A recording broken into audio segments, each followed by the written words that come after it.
Boa noite a todos. Eu amo essa igreja. Obrigado, pastor Marciano. Nós nos conhecemos há muitos anos. E quando eu preparei o que eu queria dizer para vocês hoje, eu não sabia que era uma reunião de líderes. Quem é líder dessa igreja? Aqui, levanta a mão um minutinho. Ok. E eu fico feliz por isso, porque se tem uma coisa que eu trago no meu coração é o fato que ninguém deve esquecer que, antes de mais nada, nós somos filhos e precisamos de Deus, amém? Muitos pastores, muitos líderes cometem esse erro de pensar, eu ensino, mas eu preciso muito de receber do meu pai. Nós somos filhos com funções diferentes, né?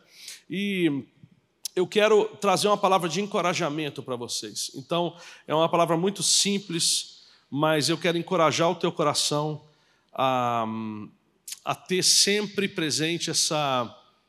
Espera aí que eu saí fora aqui da minha...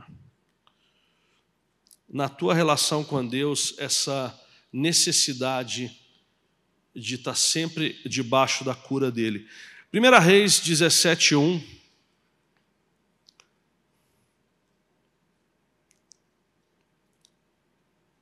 Diz assim: então Elias, o tesbita dos moradores de Gileade, disse a Acabe: tão certo como vive o Senhor, Deus de Israel, perante cuja face estou, nem orvalho, nem chuva haverá nesses anos, segundo a minha palavra. Uma outra tradução da Bíblia diz: até que eu não diga. Então aqui, quando eu li pela primeira vez esse texto, eu imaginei um siciliano. Não sei se vocês conhecem, mas o siciliano é um cruzamento entre o javali e o ser humano, e eles têm esse modo bem duro de falar, né? Enquanto eu não falar, não vai chover, né? Siciliano é assim, eles falam até um dialeto estranho.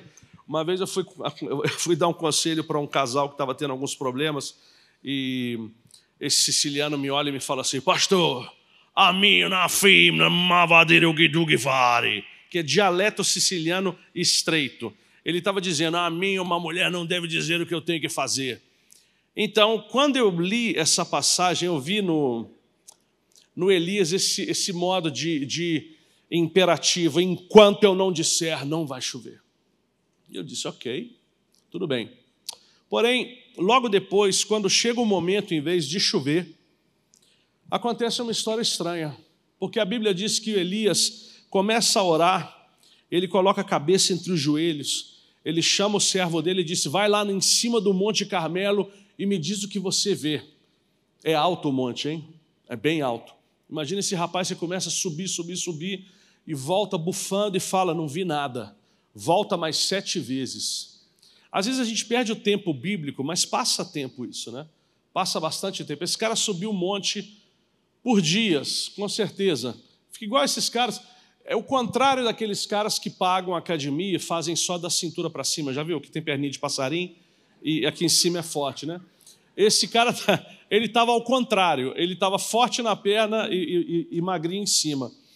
Então ele vai 7 vezes e quando a Bíblia fala, porque eu sou meio curioso nas coisas, quando a Bíblia fala: eu vi uma nuvem do tamanho da mão de um homem. Como é que você vê uma nuvem do tamanho da mão de um homem? Esse cara está desesperado de sair, de subir, descer. Ele quer ver algo para dizer: eu vi uma nuvem grande como a mão de um homem. A minha pergunta para você é: o que é mais fácil para Deus? Fazer parar de chover ou fazer voltar a chover? É um quiz, pode responder. É mais fácil para Deus fazer parar de chover ou fazer voltar a chover? É igual, não é? Deus é todo poderoso, Ele faz o que Ele quer. Então, por que para parar de chover, Elias chegou com toda a banca: enquanto eu não falar, não vai chover, e parou. Mas para voltar foi uma dificuldade. É ou não é? Ele vai orar, vai botar a cabeça entre os joelhos: Senhor, por favor, faz voltar a chover, não sei o quê, e sobe lá e olha, sobe lá e olha. Por que essa diferença para parar ou para voltar? Porque muitos de nós estamos crendo num Deus que tem facilidade de amaldiçoar e dificuldade de abençoar.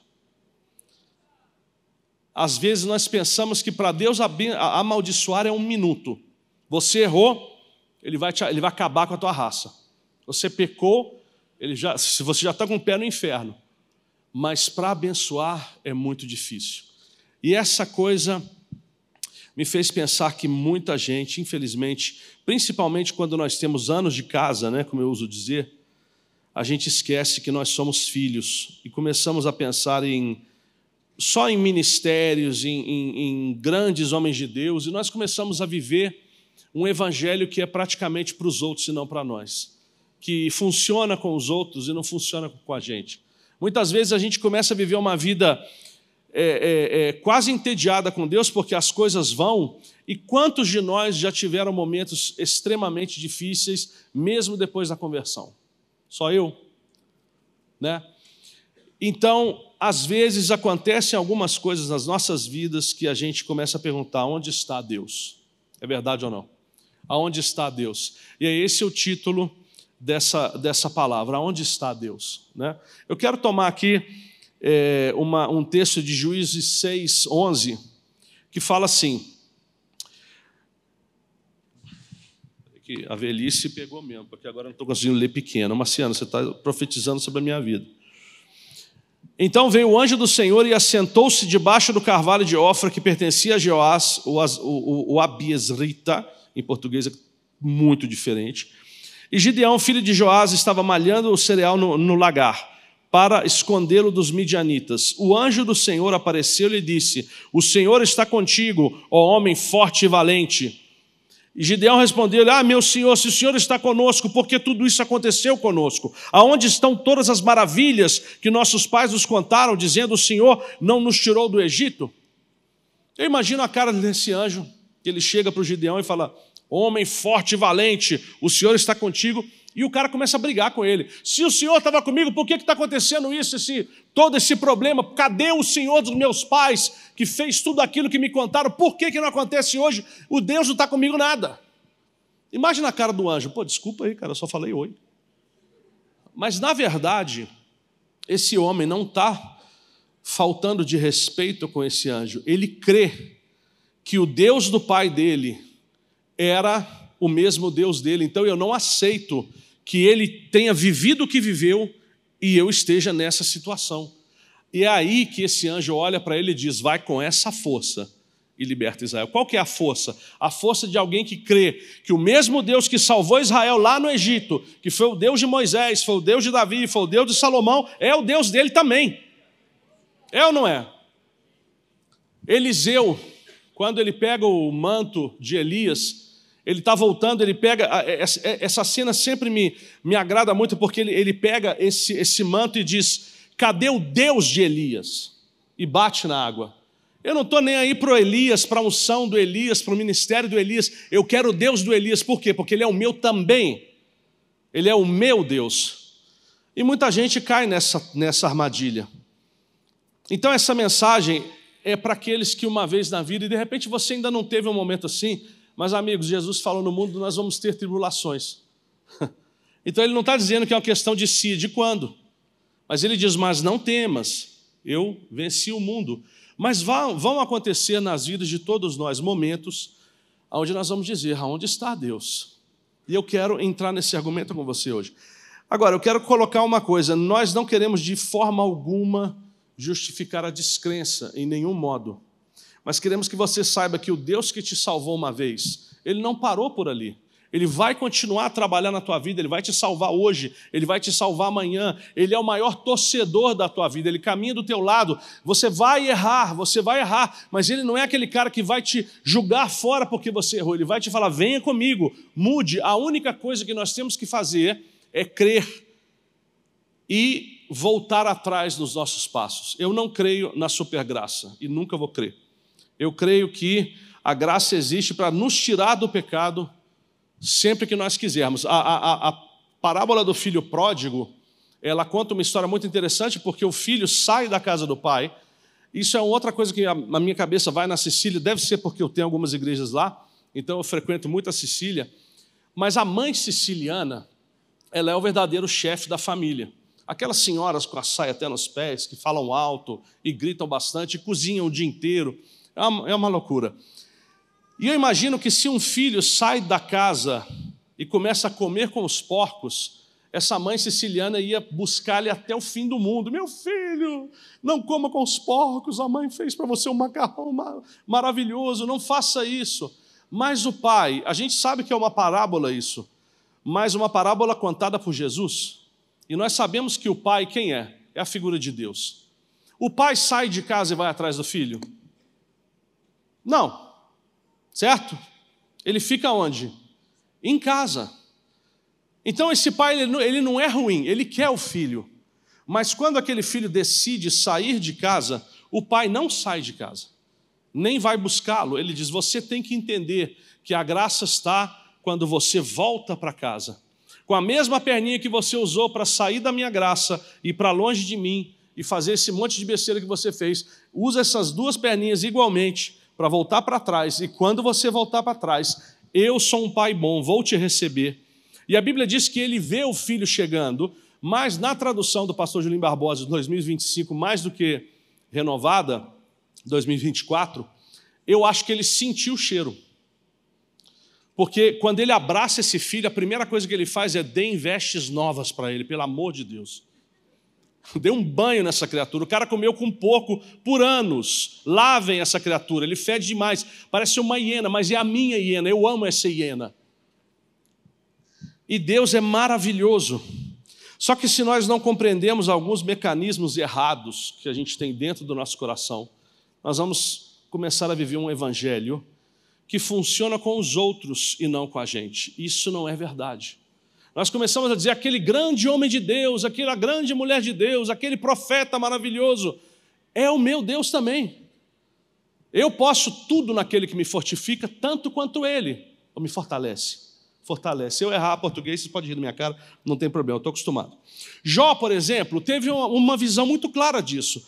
Olha a petulância do Jó, eu adoro isso na Bíblia. Ele fala, Jó 19, 25, mas sei que meu Redentor vive, que no final ele se elevará acima do pó, e quando depois da minha pele esse corpo for destruído, sem a minha carne, eu verei Deus. Verei isso como favorável para mim, meus olhos o contemplarão, não os de um outro.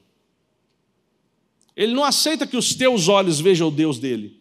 Eu quero ver com os meus olhos. Agora, Jó, quando falou isso, ele estava em qual situação? Em uma situação quando ele dizia, aonde está Deus? Cadê o meu Deus? Por que está me acontecendo isso? Né? Tanto que Jó ele era um cara muito correto. E ele, já na dúvida que os filhos possam ter pecado ou menos, ele já fazia um sacrifíciozinho ali para garantir. Né? Então ele era um cara muito sério com Deus. Mas a um certo ponto, ele nem sabia quem era o pai dele. Até que quando Deus se revela para ele, Jó faz para ele, acho que são 16 perguntas, e Deus responde com 70. Aonde você estava quando eu criei o mundo? Aonde você estava quando os anjos me aplaudiam? Eu sou o teu Deus. E Jó diz, eu ouvi falar de você, uma hora os meus olhos te viram. E nós estamos falando de Jó, uma figura bíblica incrível. O Salmo 23, eu amo. Ele diz, o Senhor é o meu pastor e nada me faltará. Ele não fala que é o teu pastor, ele é o meu. Se é o teu, o problema é teu. Meu pastor, ele é para mim. E nada me faltará para mim.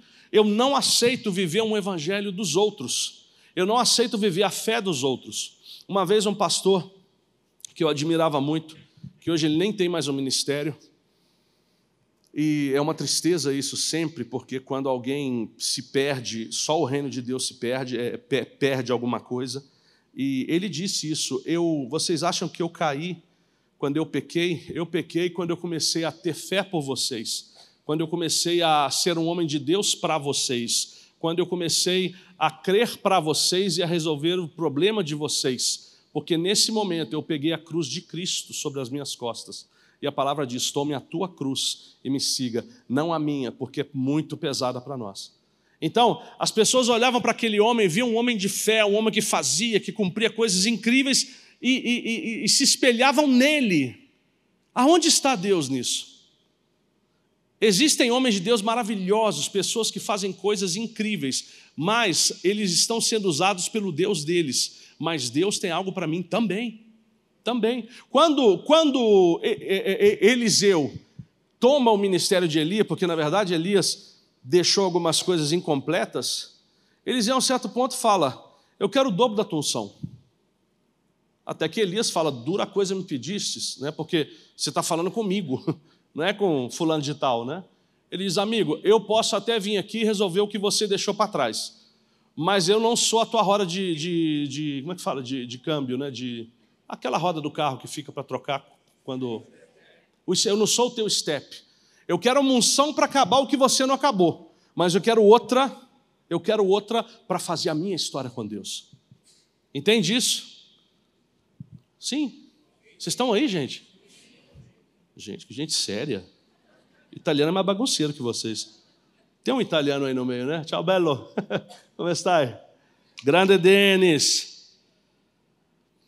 Então, existem momentos de dúvida, mas a dúvida, ela não pode fazer parte da nossa vida. A gente tem que aprender a lidar com ela, com a dúvida. E a dúvida chega exatamente nos momentos em que a gente está meio vivendo aquela situação aonde está Deus. E grandes homens de Deus tiveram isso, tiveram momentos de dúvida. Zacarias, por exemplo, ele dizia, em Lucas 1,13, aquele momento que chega um anjo para ele e fala, você vai ser pai. O cara estava velhinho. Ele falou, amigo, não funciona mais nada aqui. Então, assim, eu até entendo ele. Sara e Abraão, a mesma coisa. 99 anos, amigo. Você precisa de um óculos, anjo. Você está maluco, né? Tomé. Jesus não condena Tomé. Ele diz, olha, porque quando ele aparece de estoque e ele toca, Jesus fala, você creu porque tocou. Mas bem-aventurados aqueles que não tocaram, não viram e creram. Por quê? Não é que eu vou te julgar no lixo porque você não creu. Mas eu estou falando, amigo, é muito melhor que você faça isso sem ver. Então Jesus ele vai ensinando de um jeito maravilhoso. Por exemplo, você pega João. João dizia, eu sou o discípulo que Jesus amava. Quem falou isso para ele? Quem falou isso para ele? Ninguém. Ele se autonomeou o discípulo que Jesus amava. E Jesus, o que ele fez? Ele corrigiu João? Não. Você crê que é isso? É isso. Você é o discípulo que eu amo. Eu amo também os outros. A diferença entre você e eles é que você declarou isso, eles não. É muito simples. Você pega a parábola dos talentos, gente. Parábola dos talentos. Ele chega, a gente sabe que é uma outra figura de Deus, ele dá um talento para um, 2 para o outro, 5 para o outro. Quando ele volta, ele pergunta, cadê? Vamos ver o que aconteceu. Aquele de 5 multiplicou, investiu, multiplicou e deu 10 para ele. Muito bem. Aquele de 2 multiplicou e deu 4 para ele. Maravilha. Porque Deus, às vezes, a gente tem essa mania de achar que Deus tem grandes planos para todos nós. E tem. Mas o que é grande para você? Porque a gente pensa, eu quero ser que nem o pastor Marciano, quero ser pastor da Alcance de Curitiba. Isso é grande. Grande é fazer a vontade de Deus, qualquer coisa que Ele te peça, é grande. Deus te pediu para cuidar de uma célula, para cuidar das crianças, para lavar o banheiro da igreja, é grande. Isso é grande. A gente começou a pensar na igreja como se fosse uma hierarquia mundana, e não é assim. Quando Moisés acaba de fazer o tabernáculo, Deus manda ele ungir todo o tabernáculo, todas as tendas, os utensílios e tudo mais. Eu fico pensando, se o tabernáculo era dividido em 3 zonas, a primeira era o átrio, onde entravam todos, era um lugar que podia entrar escravo, estrangeiro, hebreu, sacerdote e tudo mais. Então é um lugar menos importante, vamos dizer, que não é, mas a gente diz só para dar um pouquinho de, né, para florear um pouco a história. Já o lugar santo entravam só os levitas, é o lugar do serviço, tinha o altar dos pães, o candelabro de ouro, e o santo dos santos tinha a arca da aliança, de onde Deus falava. Então, Deus podia dizer, olha, põe ali um óleo normalzinho no átrio, tanto que ali os caras trabalhavam com cocô de touro, cabeça cortada, pata, então é um negócio sujo. Bota um óleozinho ali.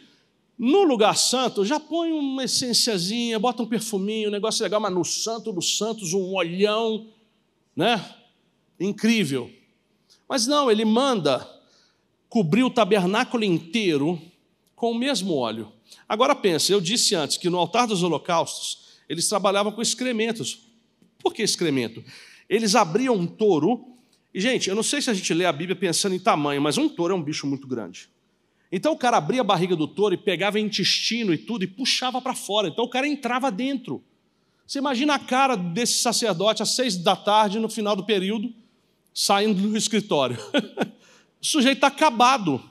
Ele pegava 35 litros de sangue de um touro e começava a jogar em volta do altar dos holocaustos, e ele tinha uma sandalinha cheia de óleo, e aquele sangue batia na terra e voltava no pé dele. Mas você já saiu da praia quando na tua Havaianas entra aquela areiazinha que você fica doido para achar um pouco de água para limpar? O cara trabalhava assim o dia inteiro.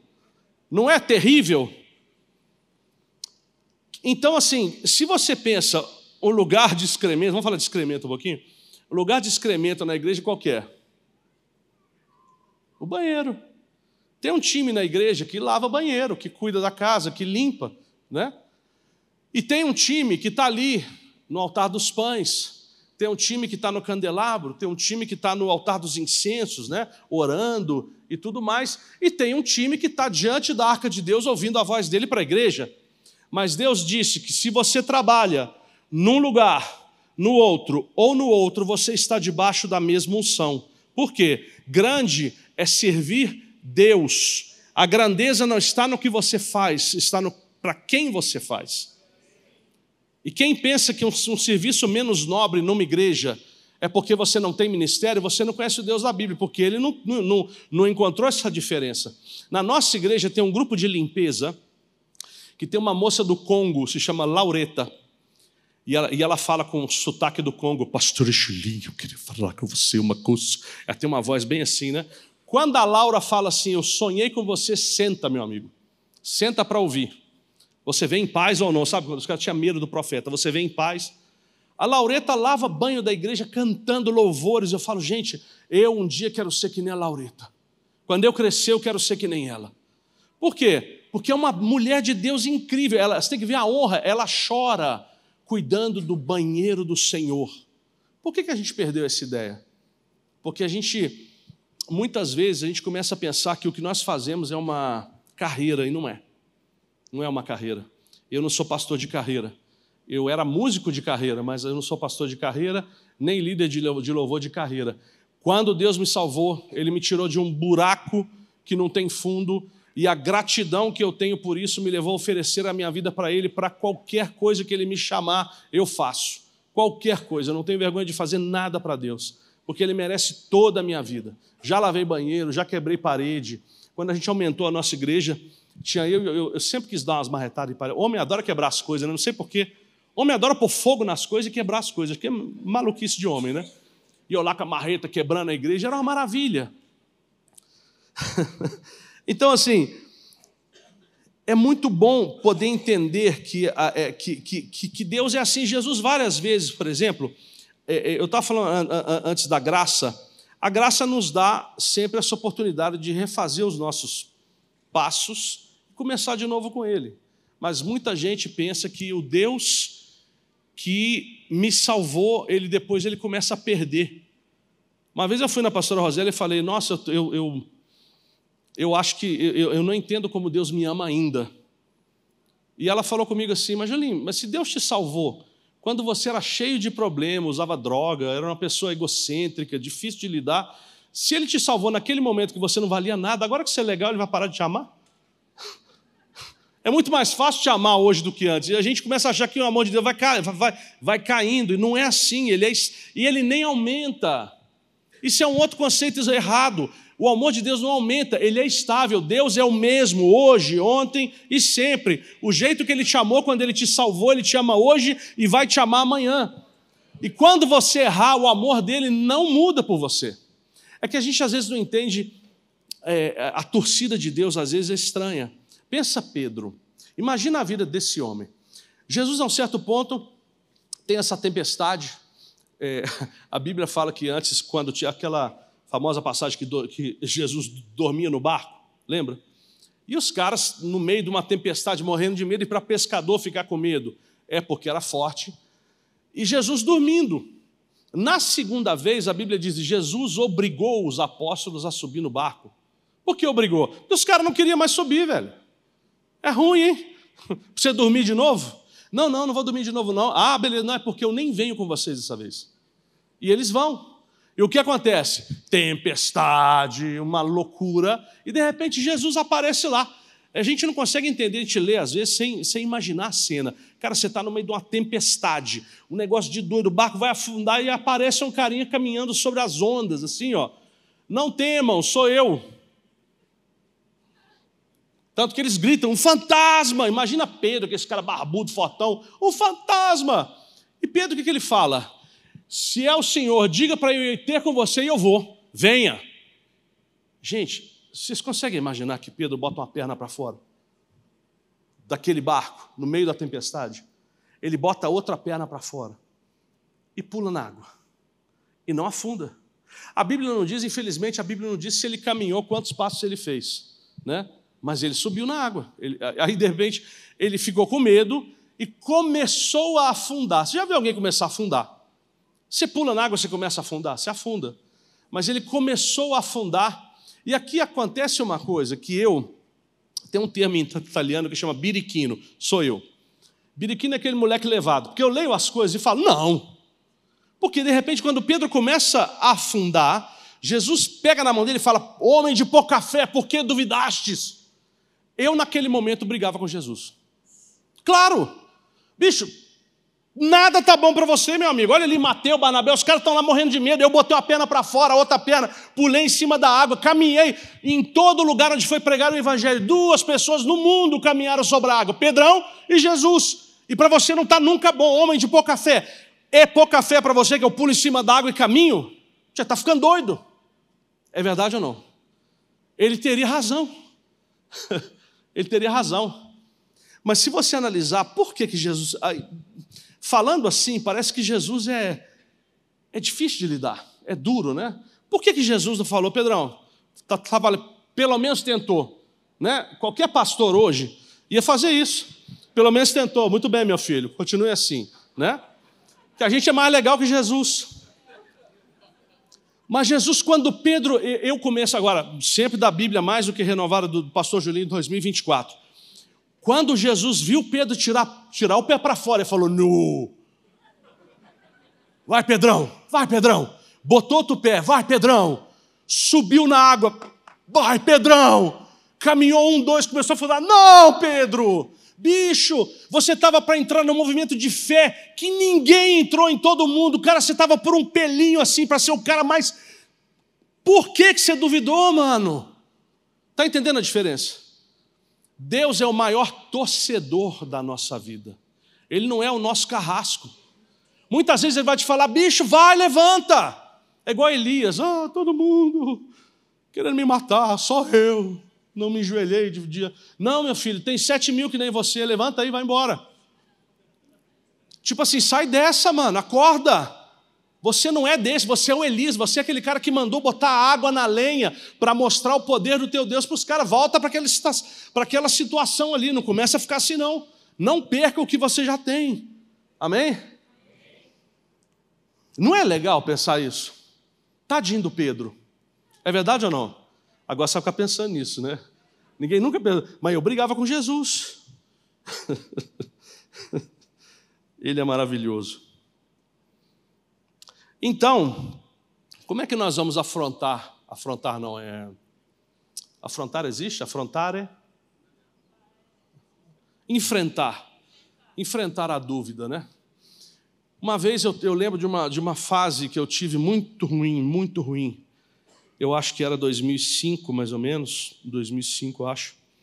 E eu estava numa situação realmente, realmente ruim. E eu lembro que eu peguei a minha moto, eu tinha essas motos tipo Harley Davidson, né? E eu saí puxando a moto pela estrada, fora de Milão, e chorando igual criança atrás do capacete, pensando, cara, como é que eu vou sair dessa? Por que está acontecendo isso comigo? Eu não mereço isso. A um certo ponto, eu escuto uma voz que me diz Hebreus 11:6. E eu falei, eu não tenho a menor ideia do que está escrito em Hebreus 11:6. Eu não sou daqueles caras, eu admiro muito esses caras que falam em João 9:11, e eu não tenho a menor ideia.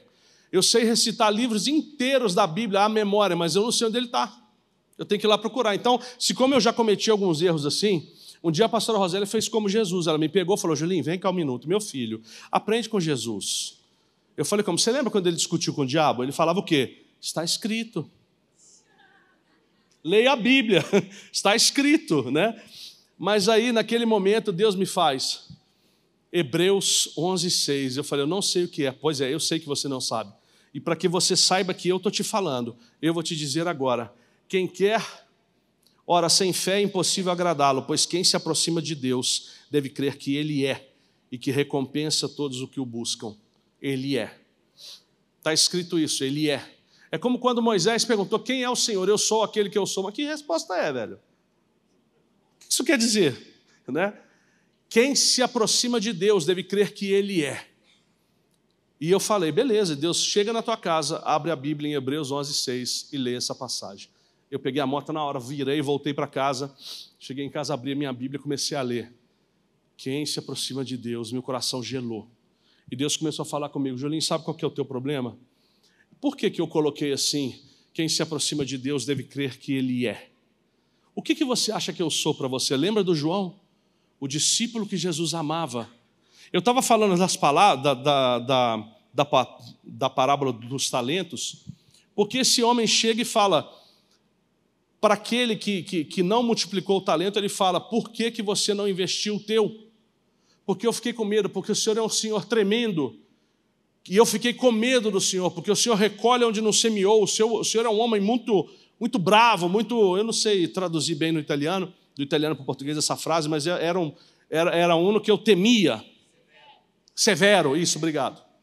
Um Senhor severo. Eu te pergunto, o cara que tinha 5 talentos, se ele perdesse 5, não era pior que perder 1? O cara dos 2, se ele perdesse 2, não era pior que 1? Por que ele não teve esse medo? Porque ele não cria que o Senhor dele era mau e severo. Ele pensava, cara, eu nunca pedi para fazer isso. Você me deu essa incumbência, eu peguei, pode ser que eu erre, se eu errar ele vai me corrigir, vai me ensinar, mas não vai me matar, porque ele é bom e me ama. E o outro cara cria num dono, num patrão severo e difícil de lidar. Então foi isso que ele teve. Você está crendo em qual tipo de Deus? O teu Deus é assim severo ou é um Deus que te ama e se você errar e você voltar atrás dos teus passos, você vai falar, ok, vem aqui, vamos fazer de novo, vai dar certo dessa vez, eu estou do teu lado, não perca a fé, continua crendo em mim. Então Deus falou para mim, Hebreus 11:6, se você se aproxima de mim, você tem no mínimo que crer que eu sou o quê? Me diga você o que eu sou. Me diga você o que eu sou. Nós estivemos agora no congresso, no Retiro Sounds, e uma moça chegou para mim e falou assim, mas qual que é a utilidade do louvor? Porque o povo fala assim, que louvor é música rápida e adoração é música lenta, né? Eu falei, louvor é exaltar as qualidades de Deus, mas para quê? Deus não sabe que Ele é tudo isso? Sabe. Quando você começa a dizer, Deus, o Senhor é maravilhoso, o Senhor é fiel, o Senhor é grande, o Senhor me ama, tudo isso, Deus sabe, mas eu sei. Você sabe sempre. Se você não consegue entender que Deus é isso, como é que você vai adorar esse Deus?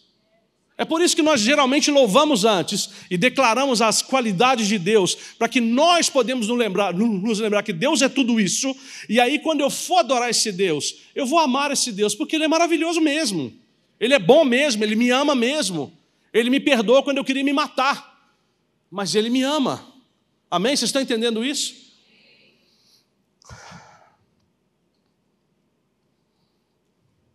José do Egito, ele foi o salvador de Israel enquanto estava na prisão. A vida às vezes apresenta situações que você fala, não está indo segundo o plano de Deus, em vez de estar. Israel, eles eram um povo de Deus enquanto estavam na escravidão.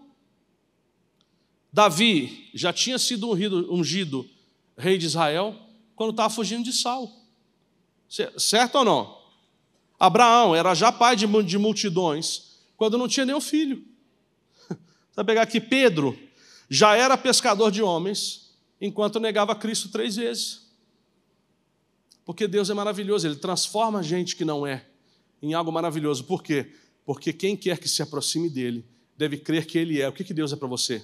Maravilhoso, bom, Ele vai me ensinar, Ele vai me levar, Ele vai me formar, Ele vai crer em mim. Quando eu não crer em mim, Ele vai continuar torcendo por mim. Quando eu errar, vou correr para Ele, Ele vai me ajudar, eu vou me levantar de novo. Esse é o Deus que eu creio. Quem quer que se aproxime dEle deve pelo menos crer nisso, porque senão do que nós estamos falando? Para que ouvir 1000 pregações todo domingo, toda semana, para de repente começar a viver como um espectador do Evangelho? Eu amo vir nessa igreja. Toda vez que eu venho nessa igreja, eu tomo um banho de Bíblia. Eu amo vir nessa igreja. Esse domingo eu estava ali, eu falei com o Marcelo, pelo amor de Deus, vão na igreja, eu vejo o Luciano pouco ultimamente, eu quero ouvir esse homem pregar, que ele sem vergonha. Ele solta cada uma que eu falo, meu Deus, que maravilha, né? Então, assim, agora, isso é só para ele? Não. Deus te ama também. Deus tem um plano para você, talvez seja uma célula, talvez seja uma liderança de um outro tipo, talvez seja cuidar de pessoas, cuidar de pessoas todos nós fazemos. Pode ser as crianças, pode ser qualquer coisa. Um plano de Deus para nós, a primeira coisa que é o plano de Deus para a vida de cada um de nós é nos amar. Nós servimos Deus porque Ele gosta, porque a gente gosta de servir. O servir a Deus é uma extensão do coração, a mão é uma extensão do coração. Quem não serve não ama. O brasileiro ele é muito bom nisso, o europeu não, né? Porque europeu é tremendo. Quando você faz uma coisa para um europeu, vamos supor, você me pede um grande favor, eu me empenho e faço. Aí, de repente, um outro dia eu vou te pedir e você fala assim, não tem tempo não, cara. É normal, eu não vou ficar com raiva dele. A gente está acostumado, o povo lá é assim, mas não é que ele está falando que ele não quer me ajudar, é que naquele momento que eu pedi, ele realmente não pode. É um fato. Então, para lidar com o europeu, você tem que estar acostumado, porque senão o brasileiro fica meio assim. Mas eu amo essa coisa do brasileiro, que se você caminha 1 quilômetro com um cara, ele vai caminhar 20 contigo. O brasileiro é grato. Então, quando nós servimos a Deus porque somos gratos a Ele, mas não é para nos fazermos amar por Ele que a gente serve ou que a gente faz qualquer outra coisa. Eu quero concluir dizendo uma coisa interessante. Paulo,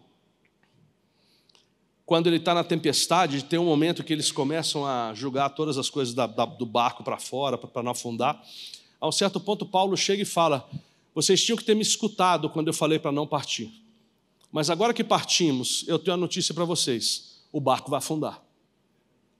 Você imagina, o cara já chega assim, né? O barco vai afundar. Mas nenhum de nós vai perder a própria vida. Por quê? Aqui Paulo mata a charada toda. Ele fala, porque o Deus ao qual eu pertenço e que eu sirvo, me apareceu essa noite.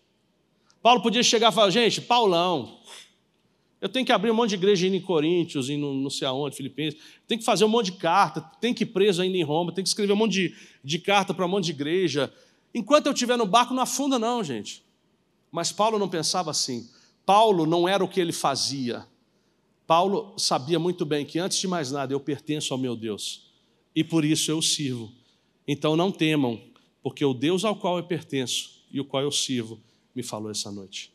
Nunca percam isso. Se você é líder, se Deus está te usando de um modo incrível, se Deus está te levantando, se você está crescendo o teu ministério, nunca perca essa certeza que você é somente um filho, uma filha que precisa muito do amor do Pai. Isso é quem você é, filho amado do Senhor. E por causa disso, você faz coisas grandes, porque o Deus grande está com você. Amém? Você recebe essa palavra? Eu quero te chamar a pensar nisso. Se José não tivesse ido para o Egito, ele não teria salvo a casa de Israel. Israel, se não tivesse ido para o Egito, eles não saberiam construir o tabernáculo. Eles eram pastores. O tempo de escravidão ensinou a eles todos os serviços de engenharia, de construção, de artesanato. A parte de artesanato. Os caras construíram um tabernáculo maravilhoso. Quando Deus manda o povo para a escravidão, quando Ele permite que o povo vá em escravidão no Egito, praticamente é como se eu falasse assim, olha, você como punição vai ficar fechado em Harvard por 400 anos, aprendendo tudo que eles sabem. E quando saíram de lá era um povo completamente culto e cheio de qualidades, cheio de coisas. Davi, ele provou o valor dele quando ele teve a chance de matar Saul. E ele falou, não. Saul? Eu estou errando pouco hoje, hein? Está indo bem. Pedro é maravilhoso, porque mesmo tendo sido o cara que Jesus mais bateu, tadinho do Pedro. Gente, você imagina quando Jesus fala, é necessário que o Filho do Homem seja entregue para morrer. E o Pedro fala igual o Marcelo, assim, vem cá uma palavrinha, um minutinho, vem aqui no cantinho, fala que ele leva ele no cantinho, fala, amigo, que papo é esse de morrer, que negócio é esse de morrer, não pode falar isso não. E a Bíblia fala que Jesus se volta para todos os outros e diz: vai de reto, Satanás. Teu pastor já te chamou de Satanás? O pastor Marciano é muito melhor que Jesus aqui, né? Vai de reto, Satanás. Ninguém falou isso, né? Então Pedro tomou muita pancada, uma atrás da outra. Pensa, quando Jesus chega lá no Sermão do Monte, bem-aventurados os puros de coração, tudo bem-aventurado, não tem um sem vergonha em Israel, tudo bem-aventurado. Mas quando ele vira para os 70, que é um grupo mais perto dele, ele fala: quer vir comigo? Pega a tua cruz e me siga. Mudou, e o bem-aventurado onde ficou, né? Os caras não gostaram e foram embora. Aí ele olha para os 12, quer ir com eles também? O Pedro olha para a cara dele e fala: eu estou quietinho aqui no meu canto, não falei nada. Aí o Pedro dá essa resposta, né? Quem mais tem palavras de vida para mim? Quais eram as palavras de vida de Jesus para Pedro? Todas, mas ele tomava muito. Agora o Pedro era um cara orgulhoso, ele era um cara difícil, por isso que apanhava mais. Aprenda com Pedro, seja macio. Sabe, o artesão, ele vai... Já viu quando eles fazem o vaso de argila, né? Que parte a música: oh, my love, my darling. E o Marcelo lá. Mas se a argila é dura, ele vai ficar socando a argila para ela amolecer. Eu falei isso para Deus há muito tempo atrás: Senhor, eu prefiro ser molinho, viu? Me ensina aí. Joga bastante água, eu quero apanhar pouco. E foi isso que aconteceu. Mas depois que Pedro passou por tudo que ele passou, negou Jesus 3 vezes, bestemeando. Lembre disso. Você conhece? Não, aquele soltou um palavrão lá, não conheço não. O Pedro cai na real. E ele explode a chorar, ele fala: eu não sou nada disso que eu pensava. Agora, quem é que passava e a sombra dele curava os doentes? Quem era? Pedro. A sombra dele passava e curava os doentes. Você já viu na Bíblia uma frase de Pedro depois de uma coisa daquelas? Ele fica, boca fechada. Eu acho que o coração de Pedro gelava quando ele via aquilo. Ele falou: cara, eu só fiz besteira, eu neguei ele 3 vezes. Eu fiz coisas assim que eu não sei como ele me amou, Mas isso que está acontecendo aqui, a glória é dele e só dele. Ele aprendeu. E é isso que a gente tem que fazer, caminhar debaixo de um Deus bom, que é o maior torcedor da nossa vida, que nos ama com um amor infinito, que Ele está com a gente. Se quiser subir um pianinho aí para a gente dar uma orada rapidinho. Ele está com a gente até quando você não queria estar com você mesmo, né? Eu de vez em quando brigo comigo, é um espaço muito pequeno assim, porque eu brigo comigo mesmo. Eu falo: eu não sei como você me ama, mas você me ama. E é incrível isso, eu posso contar contigo. Quem tem filho pequeno aqui? Você já deu um tapa no teu filho, vocês mulheres, já deu um tapa no teu filho e ele correu para abraçar a tua perna chorando? Já viram isso? Eu olho e falo: gente, corre, é ela o problema, vai do outro lado, bicho. Por que faz isso? Porque ele sabe que mesmo o tapa tendo chegado daquele lugar, aquele lugar é também o lugar mais seguro do mundo. Ali ele tem um amor que ninguém mais tem por ele, o amor de uma mãe. Agora, Deus é muito melhor do que a gente. Se você está numa vida ou numa fase da tua vida onde você diz: Deus, aonde está Deus? Ele vai te falar, Hebreus 11:6. Chega perto de mim crendo que eu sou. Começa a declarar. Às vezes você não vai ter vontade. Muitas vezes você não vai ter vontade de declarar algumas coisas, porque você não está vivendo aquelas coisas. Mas eu aprendi uma coisa com Deus na minha vida muito importante. Deus não funciona a sensações. Então eu posso não estar sentindo nada, Ele é Deus. Eu posso começar a gritar aqui: Deus, o Senhor é bom. De repente eu estou achando que eu não consigo nem imaginar essa frase, eu não estou sentindo nada. Deus, o Senhor é bom, o Senhor me ama, e eu não estou pensando nisso. Mas eu vou começando a declarar e a construir no meu coração: não é verdade. O Deus que me salvou, Ele me salva ainda, Ele vai me salvar ainda. Ele não mudou, Ele não tem sombra de mudança. Ele é o mesmo ontem, hoje e para sempre. Ele não vai mudar, Ele me ama profundamente. Até a gente entender que essa é uma realidade. É a realidade máxima da Bíblia. Deus tanto amou o mundo, ao ponto de mandar o seu Filho Jesus. E a Bíblia diz: aquele que deu o próprio Filho por você, não vai te dar junto com Ele todas as outras coisas? Então por que você continua dizendo, o Senhor é o meu pastor e nada me faltará, e de repente você vem na igreja, eu não estou sentindo a presença de Deus, não sei se Deus vai me perdoar, não sei o que Deus quer de mim, e daí? Se o Senhor é o teu pastor e nada te faltará, você tem que começar a dizer, não vai me faltar o amor dEle, não vai me faltar a presença dEle, não vai me faltar a direção dEle, não vai me faltar a unção dEle, porque Ele é o meu pastor e nada me faltará. Não pode faltar, porque Ele não é mentiroso, não pode faltar. Mas eu não estou sentindo, isso é outra conversa, criatura, isso é outra história. O fato que você sinta ou menos não muda a natureza de Deus, porque Ele é assim. Nós mudamos, Ele não. Amém? Vamos ficar de pé. Talvez alguns de vocês possam dizer hoje, mas eu nunca vivi isso. Beleza. Guarda no teu coração essa palavra. Porque todo mundo mais cedo ou mais tarde passa um momento assim. Pode ser no ministério, pode ser na célula, pode ser no matrimônio, pode ser na criação dos filhos, pode ser na economia, em várias coisas. Lembre-se, aquele que começou em você uma boa obra, Ele é fiel para levá-la até o fim. Amém? Então fecha o teu olho comigo um minuto, só para não olhar para quem está do teu lado. E começa a dizer para Ele, Senhor, eu quero confiar em Ti. Eu prefiro não guardar a situação, as situações, mas eu quero declarar que o meu Deus me ama. Eu quero renovar aqui, diante de Ti, Senhor, o fato de que eu sei quem o Senhor é. Eu me aproximo de Ti, Deus, sabendo que o Senhor é maravilhoso, bom, poderoso. Você é o Deus que cura, é o Deus que perdoa. O Senhor é o Deus que levanta o fraco e reforça o joelho vacilante. O Senhor é um Deus maravilhoso. Por isso eu me aproximo de Ti. Mesmo se algumas vezes na minha vida, Deus, eu perguntei para mim mesmo, aonde está Deus? E o Senhor estava ali respondendo, Hebreus 11:6. Vem para mim crendo quem eu sou. E você vai ver coisas maravilhosas.